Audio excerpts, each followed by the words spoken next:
If you are the type of gamer who doesn't play simulator games because you think they're too dry, too mechanically dull, too boring, really, or just lack things to do, then I ask you very earnestly to prick up your ears here and do not sleep on Microsoft Flight Simulator 2024, because they've done something simulator nerds usually hate with a screaming passion of 1,000 suns, all in order to attract you, the gamers out there. But somehow they're also doing it in a way that I don't think that the simulator nerds will actually have a meltdown over.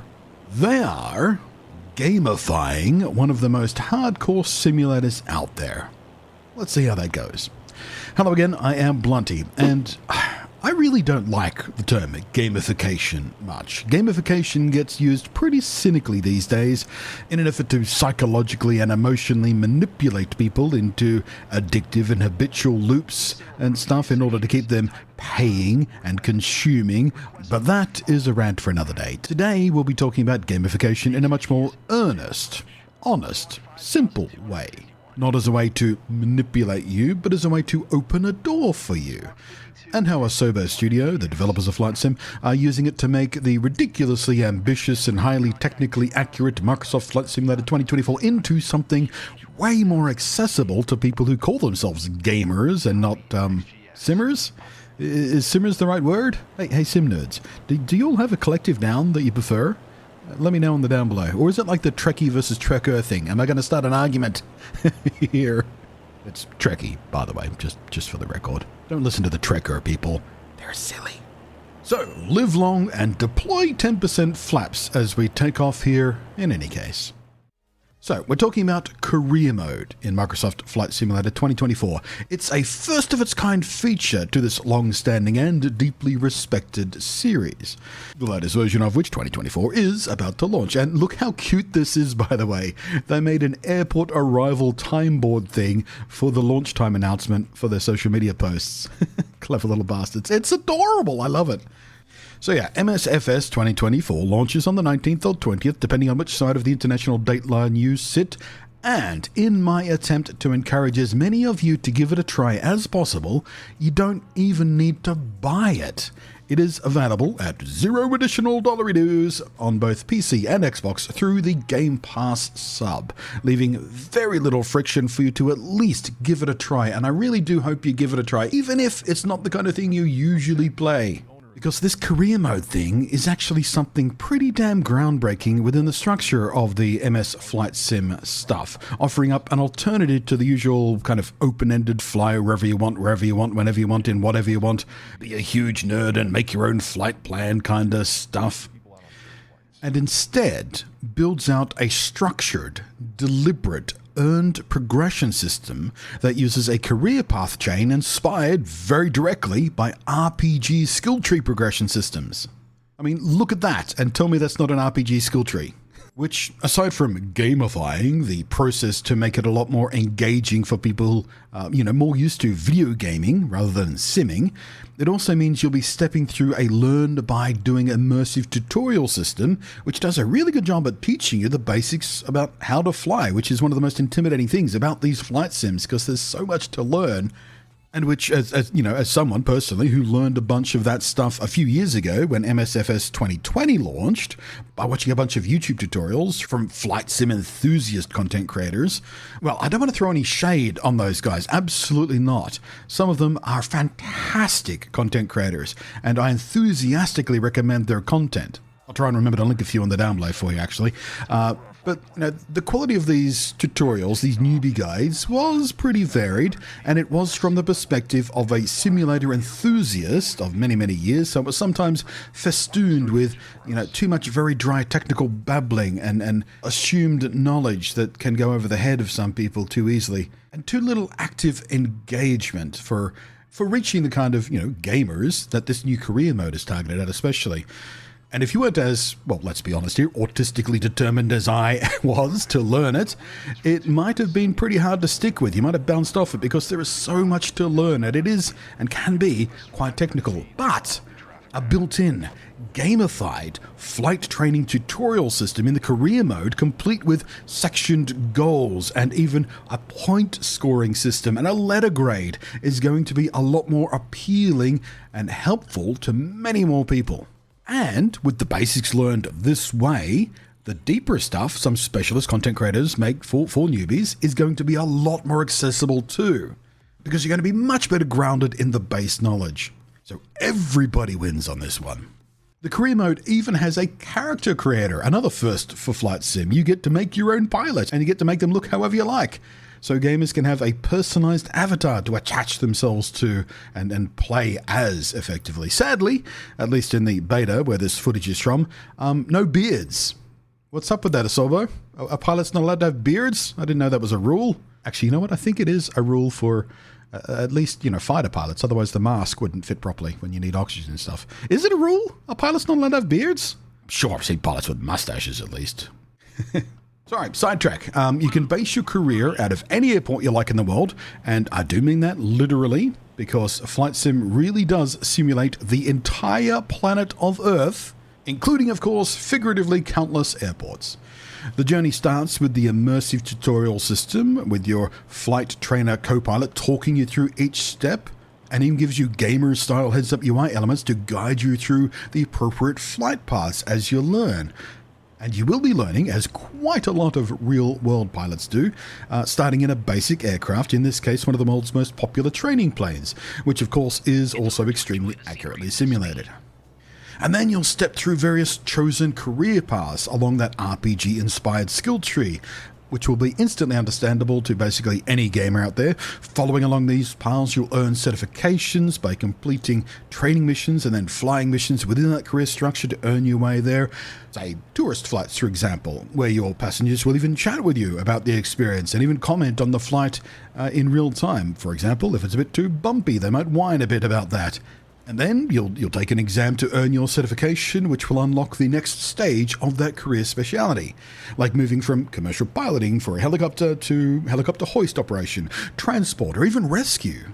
And throughout this, all the various career stages have dynamic missions constantly generated, updated daily, in keeping with the simulated and real-time nature of the game in general, well, simulator in general, I should say, perhaps. The whole time reflecting real-world conditions. And again, I really do mean real-world conditions, as all weather and seasonal data comes in from the real world in basically real time from real world sources, and it's reflected in the sim worldwide.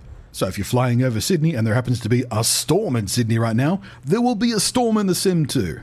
At least if you've got the real time weather simulation thing turned on, which it is by default. And there's so much to do in these missions too, from advertising, so learning how to pick up and fly one of those banners that trails behind the plane, to firefighting or aerial photography. I'm quite interested in that, being a photography nerd. Crop dusting, air ambulance, cargo delivery, tourism flights, medivac and rescue, private jet executive transport services, hot air balloon trips, skydiving aviation, charter services, and on it goes.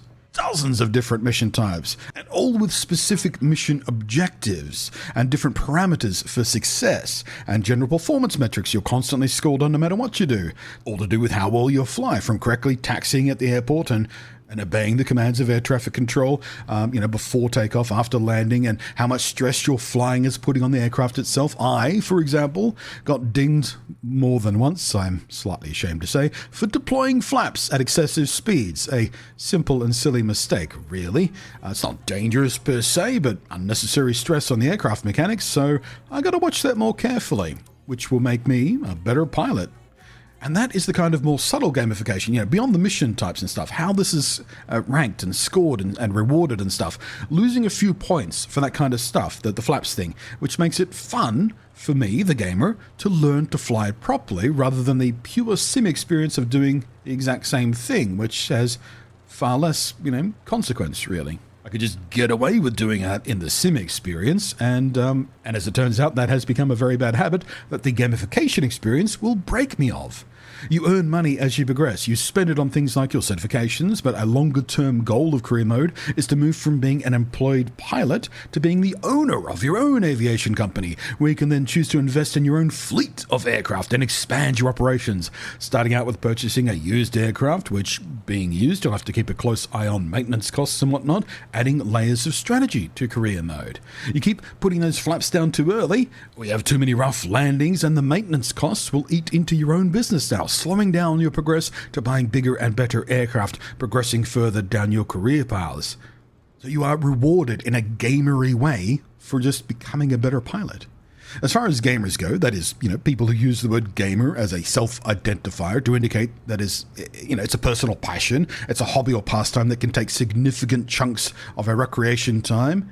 And not just playing the games, but engaging in the communities, talking about the games and anticipating new games coming in, all that kind of stuff. Or even if it's part of their working life. We, the gamers, tend to be highly motivated by short-term targets feeding into long-term goals in a structured system. Our brains love that crap. Missions and subquests and optional goals within questing, main quests, collectible completions, secret hunting, achievement chasing, leaderboards, high scores, speedruns, min-maxing, and 100%ing, and that flow that we enjoy can often mean feeling that things like simulators, way more open-ended, sandboxy kind of stuff, or even, open-ended sandboxing games themselves, can be boring, because they do not have a path to follow, a string of hard goals and missions to complete and move forward and progress and be rewarded at each step of the way. Feel like you're getting better and better and more powerful to the next mission, to the end game, to beating the final boss and all that kind of stuff, And the gamification here is really carefully thought out to engage with that little chunk of the gamer brain, to not only make it engaging and rewarding, but also genuinely fun. Despite it all being pulled out from one of the most complicated, mechanically deep, physically accurate simulators ever made. And it does this all without taking a single damn thing away from the users who want it to be as complicated, as dry and as nonsense-free as possible, to be as little game-like as practical. Because that's not what they are here for. So it's always been so hard to make stuff like this accessible without ruining it for the most passionate of the users out there. Speaking personally again, I really loved my time with Flight Sim 2020, but I am a gamer. I always have been. And while playing Flight Sim 2020, it was stunning in so many ways, groundbreaking stuff. And I had a bunch of fun just sort of chilling out on flights and sort of zoning out to the engine noise and going on virtual tourism kicks or goofing around on live streams. There did absolutely come a time where I really did get bored with the lack of direction on offer. Utterly open-endedness of the sandbox eventually lost its appeal. And that doesn't always happen to me. There are several sandbox games that I just love engaging with that otherwise have very little structure. Minecraft, for example. Classic example is Minecraft. Minecraft has no missions, no quests, no, built-in goals. You just start the game and do whatever you like. In the earliest days of what is now the world's best-selling video game of all time, a lot of people complained that it was boring because they weren't being guided through it. They had no idea what to do or why they were doing it or anything like that. So they called the game boring. We've come along a little way since then as gamers in general, but the gamification of stuff like Flight Sim 2024 is still a wonderful thing to help pull more people into this world. You might find something you truly love in here and maybe have, 20 or 50 hours worth of fun and you move on. Who knows? And even if you're not a shiny, spanking new player to the sim world, the chances and opportunities that Flight Sim 2024 has to keep you engaged this time and interested for longer, with more variety, more goals, is very attractive. Career mode is absolutely the most exciting thing about this to me. So yeah, I urge you, do not sleep on it. And remember, you don't have to buy into it. You can play it on Game Pass. And you don't even have to worry too much if your PC isn't the most powerful beast out there, because while this thing can be quite demanding, it also is very capable on low-end hardware as well, as I tested with the beta on devices like the ROG Ally. I'll link those videos to you at the end screen and in the down below and whatnot. Until then, thank you very much for your attention. Hopefully you give it a go. Let me know how you feel. Come along to the streams, because I will be streaming it when it launches. And let me know how you're feeling about it. But until then, I am Blunty, and thank you as always to the patrons scrolling away up above.